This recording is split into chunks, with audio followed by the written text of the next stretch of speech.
Гүлсім әпкеміздің анасын ортаға шақырайық. Рахмет көп. Қошеметтеріңіз. Осындай алтындай қыздарымызды дүниеге алып келген Гүлсім Қуандық қызының анасына ду қол шапалақ.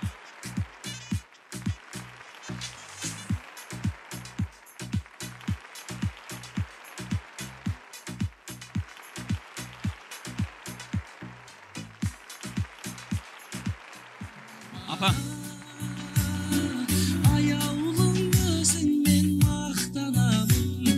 Ду қол шапалақ, қошеметтеріңіз.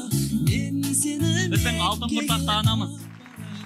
Апа, осы жерде өзіңізге бір ауыз сөз, қызыңызға бір ақ тілегіңізді айтып кетсеңіз, осындай жиналған бір сахнаға шығып, осы жерде жиналған дүйім жұртқа өзіңіздің бір ақ тілегіңізді айтсаңыз. Сахнаға шыға қойсаңыз, апа.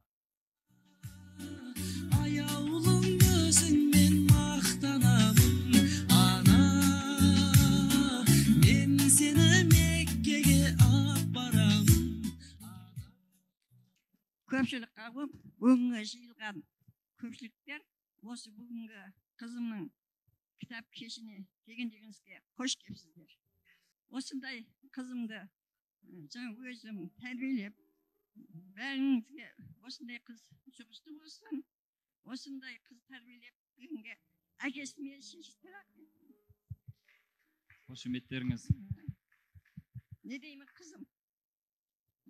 Өнерің өрге баса берсін, денің сау болсын, күйеу екеуі бақытты болып, келіңгер дейіп, бала шағының қызын көріп, осыларға көпшілік бәріңізді жұғысты болсын. Мен Гүлсімнің мамасы. Бәріңізге рахмет. Ағайлар, апайлар, Гүлсімдей қызды сыйлағандарыңызға көп рахмет. Көп рахмет, апа. Сізді түсініп отырмыз, қазір қызыңыздың, осы өзіңіздің құлыншағыңыздың осы жерде, осындай деңгейде, осындай үлкен залда өзінің концертін беру, бұл сіз үшін үлкен мәртебе деп ойлаймын. Гүлсім ханым, анамыз ұзақ жасасын. Алла ғұмырлы етсін, өзіңіз бір ауыз тілек.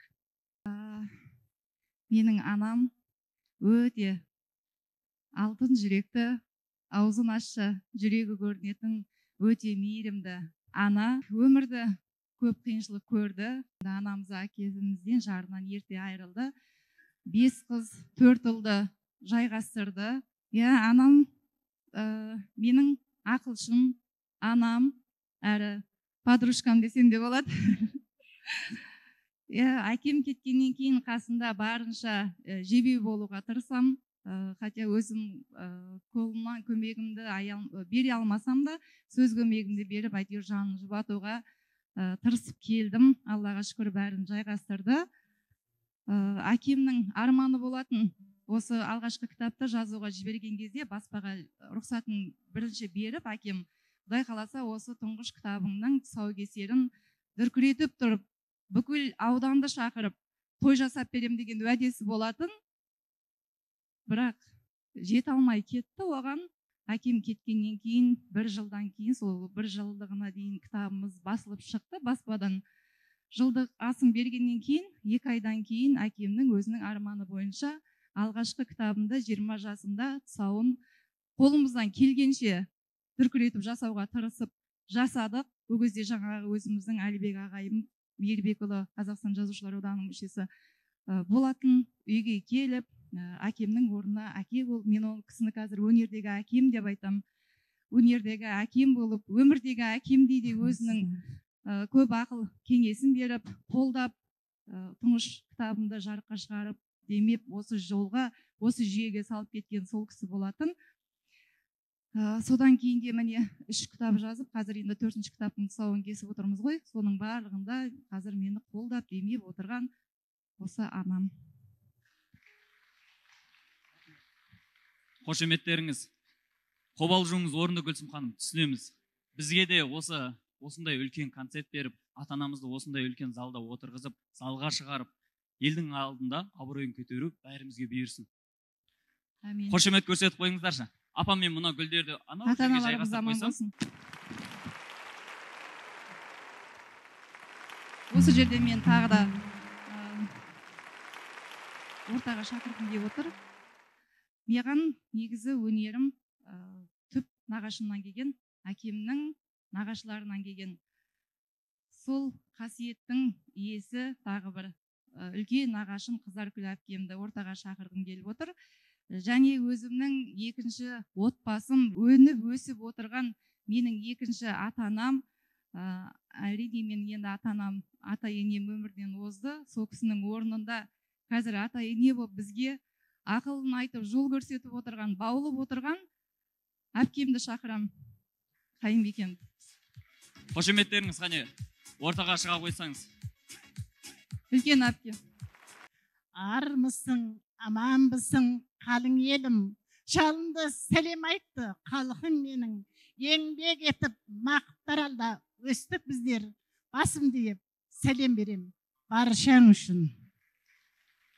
Аспаның алы көпшілік ашық болсын, жүздерің жарқыраған жарық болсын. Бақытты мен тілейін бар халқыма, басыңа күлсім жан бақыт қонсын. Арасы екі ауылдың сай болсын, шайылған екі беті мал болсын. Қадамы осы көптің құтты болып, үйлерің күнде күлсім жан той болсын. Менің інім бақыт жан шыққан жерің тау болсын, Гүлсімнің жүрген жері бау болсын. Көпті жиып мінекей мереке қылып отсын. Гүлсім жан балашаған қалқың тегіс, дендері сау болсын деп баршаңызға жақсылық тілеймін. Айналайын Гүлсім, міне нағашымыздан келіп атыр деп атсын. Менің әкем менен бұның әкесі тағалы жиен. Менің әкемнің әпшесінің қызы, Гүлсімнің әкесі Қуандық. Сонда біз құмда жүргеміз, жаңағы Ильстапқозы деген елде өскеміз. Сөйтіп жүріп, жаспыз, қойшы болған әкеміз, іштенке білмейміз, тұрмысқа шықтық. Сөйтіп жүргенде 40-қа келіп қалған кезде өз ішімде бір қайнап жатқан бір тұңғиықты бір неңке болатын. Іштенке шығарамадым. Сөйтіп бір күні әкем ең соңғы келін алған кезде шығарайыншы осы ішімдегін білдірейін деп 100-200 грамды ұрттап алдым да, әкемнің алдына батыр болып, балдарың майда кезінде қой, көп қиналған күннің есімде қой, жеткен кезде жығылма қой, толыған кезде өтегілме қой деп 3-4 күбетті жіберген ем. Сонда әкем еңіреп жылап, ертеңіне 40-қа кеп қалған әйелмін ғой, қасыма келіп маңлайымды сипап, қызым бізде бар еді, бұл қашан қонған еді саған дегенде. Бұрын бар едім, бірақ мүмкіншілік болды, болмады, оқытпадыңыз. Мен өзі 4-ші бастауышты бітіргенде қоя сағам. Сонда менің Ұлжан деген әпшем бар еді, өте сұрып салма ақын еді. Енді мен сендім, бұл жалғасады екен, әлі көресің, шығады ұрпақтан деп еді. Сол енді айналайын Гүлсім саған келіп басыңа қоныпты. Жолың ақ болсын, басыңа бақ қонсын. Тек қана өрге қарай жүзе бер. Аман бол, дами бер мына. Көпшілік сізде рахмет, осындай қызды қолдап, қорғап отырғаныңа. Құдай қаласа, жемісті болсын, аман бол, денің сау болсын. Рахмет апа. Қошеметтеріңіз, ду-қол шапалақтарыңыз. Дүниеде не күшті, анаң күшті, қанда, патшада ананың аппақ сүтін ішті. Қанымыздан, жанымыздан жан бергеміз балаға. Құрметпенен көпшілік ішінде құрмет көрсеттің Гүлсім жан, өзіңді туған анаңа.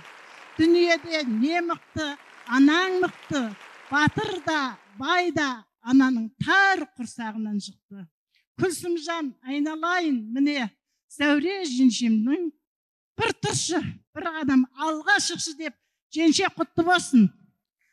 Міне әрине менің жаңағы Қуандық көкем көре алмай кетті, бірақ Қуандық көкем де білді бұл кісінің неған. Өйткені бір Сырдарияда, Бәнсада жатқанымызда, мен әкем өмірден 98 жыл өтіп кетті, 96 жылғы жаңағы білдірдім.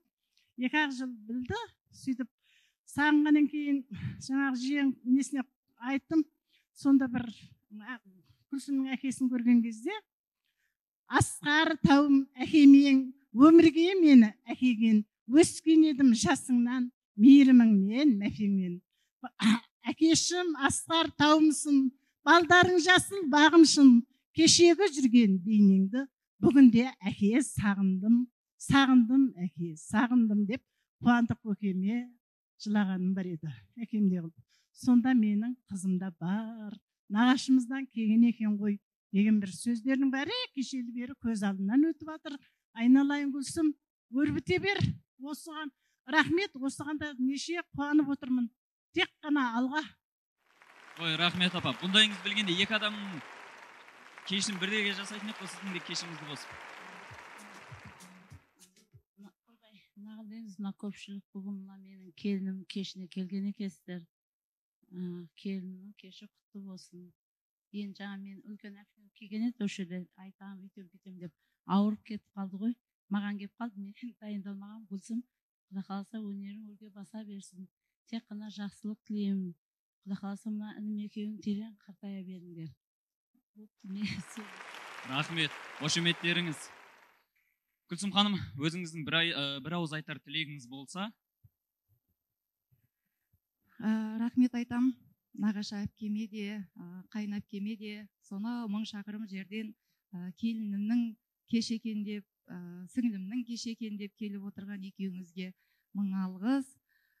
Бала шағаларыңыздың қызығын көріңіздер, алдарыңызда біз күліп ойнап жүре берейік. Қуаныштың куәгерлері болып жүре беріңіздер, екеуіңіз де аман болыңыздар. Көп рахмет.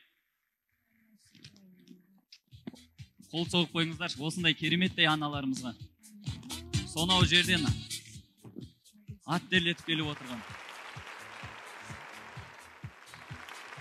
Олай болса, келесі тыңдайтын әндеріңіз Гүлсім Қуандық қызының сөзіне жазған Ардақ Алмағамбетовтің әні, орындайтын Нұржамал Әшімжан, ана, әке, қарсы алыңыздар. Есімхан осы жерде бір ауыз сөз айта кетсем, кішкене тоқтап. Кешіріңіз, Нұржамал әке, енді осы жерде жаңалық бері әкеміздің айтылып жатыр, анамыз айтылып жатыр. Ол әке айтылған жерде, ана айтылған жерде әке де айтылу керек деп ойлаймын. Осы шығармашылық кешті бастаймыз деп дайындалып жүрген кезімде әкемнің арман еді ғой деген ішімде бір сағыныш болды, бір жағынан өкінішім де болды, қуанышым да болды. Сол ойменен бір туындаған әкеме деген өлең бар еді, соны сіздерге оқып берейін.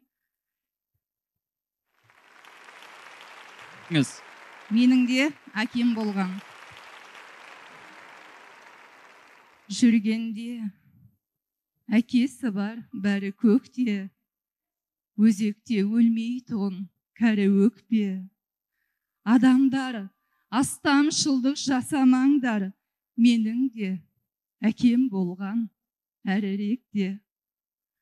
Оздырып жүрегімнің жалынышын, жүйкемді жылмалайды сағынышым, менің де әкем болған бір кездері, төгілген мейірінен жалынышын.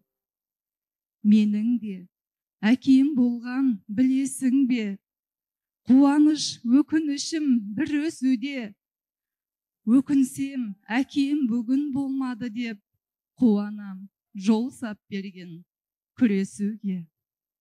Менің де әкем болған сонау жылы, әкесі тірілердің солау шыңы, құны жоқ көп әкені аяп қалам, бұл ғұмыр тойдырған ба жолаушыны. Әкелеріміздің қадірін білейік.